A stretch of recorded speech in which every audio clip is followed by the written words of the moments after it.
Hello అందరికీ welcome to inspiring రోజా అండి. ముందుగా మీ అందరికీ సారీ చెప్పాలి. సో ఎందుకంటేనండి నేను ఇక్కడ విజయవాడ బబ్బూరి గ్రౌండ్స్లో ఒక మెగా ఎగ్జిబిషన్ స్టార్ట్ చేశారండి. సో నేను ఒక షార్ట్ అయితే పెట్టాను, కానీ లాంగ్ ఫామ్ వీడియో పెట్టడానికి నాకు కొంచెం డిలే అయిపోయింది.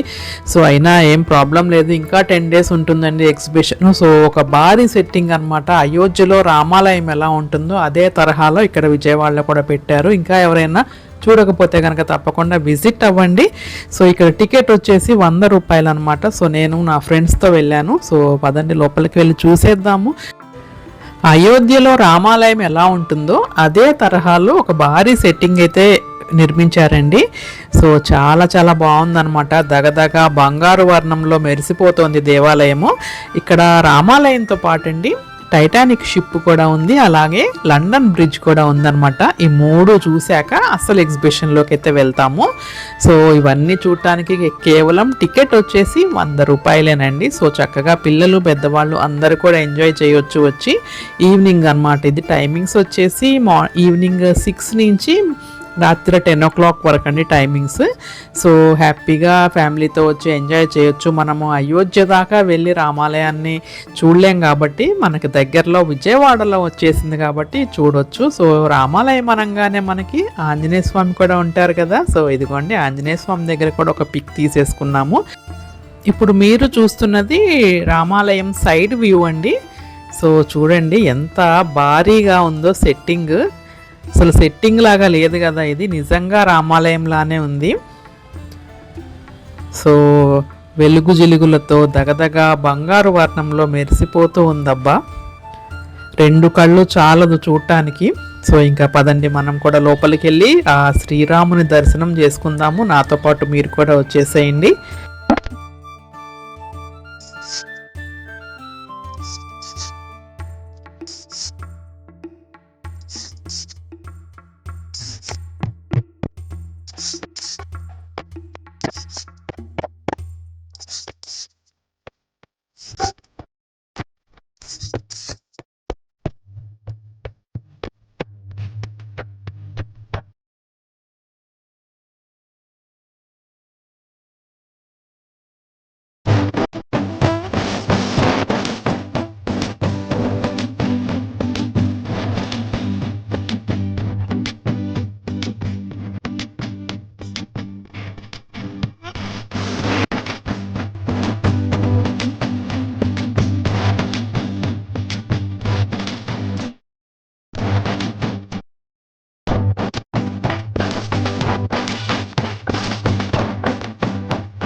సో శ్రీరాముని దర్శనం అయిపోయిన తర్వాత నెక్స్ట్ మనకి టైటానిక్ షిప్ వ్యూ ఉంటుందండి.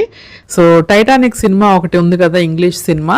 సో దాంట్లో షిప్ ఎలా ఉంటుందో అలానే అదే తరహాలో ఇక్కడ సెట్టింగ్ అయితే వేశారు. సో అది కూడా చూసేద్దాం, వచ్చేసేయండి. సో లోపలంతా కూడా షిప్లో లాగానే ఫ్లోర్స్ ఉంటాయన్నమాట. సో అందరూ చాలామంది అయితే వచ్చారండి. మేము వెళ్ళింది 26th Jan రిపబ్లిక్ డే రోజు వెళ్ళాము. ఇంకా హాలిడే కదండి, అందరూ పిల్లల్ని తీసుకుని వచ్చారు. చాలా క్రౌడ్ అయితే ఉంది. సో ఇప్పుడు మనం చూస్తున్నది షిప్ లోపల ఉన్నామన్నమాట.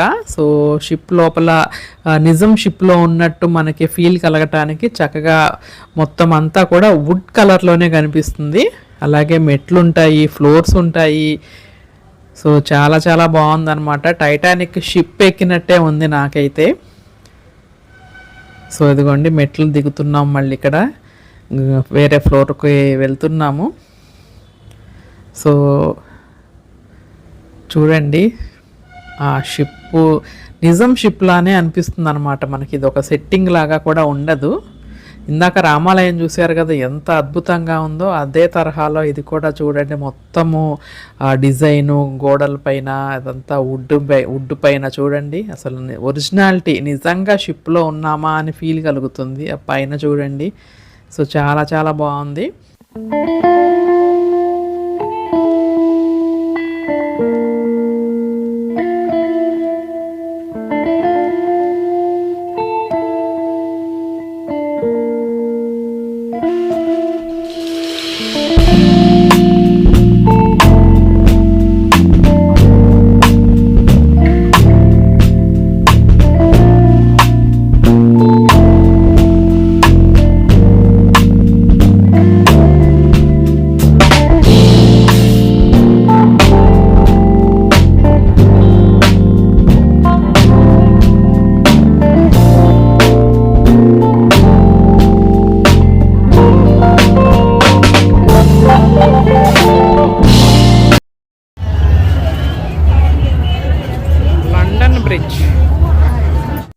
ఇప్పుడైతే మనము లండన్ బ్రిడ్జ్ దగ్గరకు వచ్చేసామండి.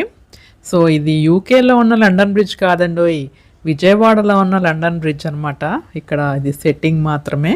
సో అక్కడ లండన్లో లండన్ బ్రిడ్జ్ ఎలా ఉంటుందో సేమ్ అదే తరహాలో ఇక్కడ కూడా పెట్టారు.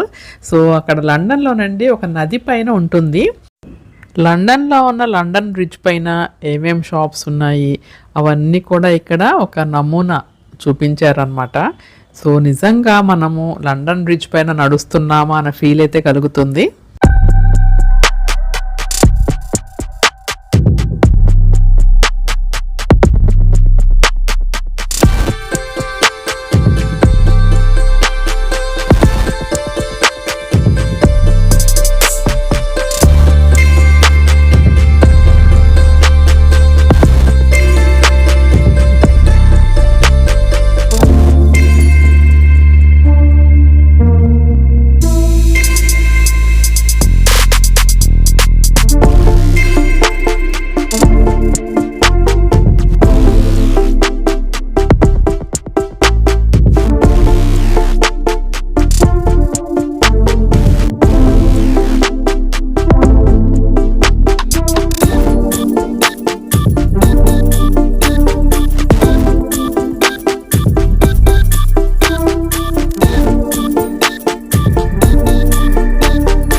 రామాలయము, టైటానిక్ షిప్, లండన్ బ్రిడ్జ్ ఈ మూడు చూసేశాక ఇంకా ఎగ్జిబిషన్లోకి అయితే వచ్చేసాము. సో ఇంకా ఒక లుక్ వేసేసేయండి ఎగ్జిబిషన్లో కూడా ఏమేమి ఉన్నాయి అనేది. నేనైతేనండి ఎగ్జిబిషన్కి వెళ్ళినప్పుడు ఒక పెద్ద అప్పడం, పింక్ పీచు మిఠాయి, అలాగే పచ్చిమిరపకాయ బజ్జీలు ఈ మూడు తినకుండా బయటకైతే రాను. మీరు కూడా అంతేనా? మీకు కూడా ఇష్టమేనా? అయితే కామెంట్ చేయండి. ఇంకా ఇవి చూసుకుంటూ మనము అప్పడాలు బజ్జీల దగ్గరికి వెళ్ళిపోదాము. అవి కూడా తినాలి కదా, వచ్చేసేయండి. అదిగోండి మాటల్లోనే వచ్చేసింది పింక్ పీచు మిఠాయి. ఇంకా మనం అప్పడం దగ్గర బజ్జీల దగ్గరకి వెళ్ళి తినేయాలి కదా. అదిగోండి అప్పడం కూడా తినేస్తున్నాము. చక్కగా కారం వేసి ఇచ్చారనమాట, భలే స్పైసీగా బాగుంది. అదిగోండి బజ్జీలు, మన ఫేవరెట్, ఆల్ టైమ్ ఫేవరెట్, అందరి ఫేవరెట్. భలే వేస్తున్నాడు, ఒక పెద్ద మూకుడు పెట్టి టాకా టాకా టాకా టాకా వేసేస్తున్నాడు. సో అదిగోండి బజ్జీ. ఎంతమందికి ఇష్టం బజ్జీ? ఇష్టం లేనిది ఎవరికి చెప్పండి అసలు.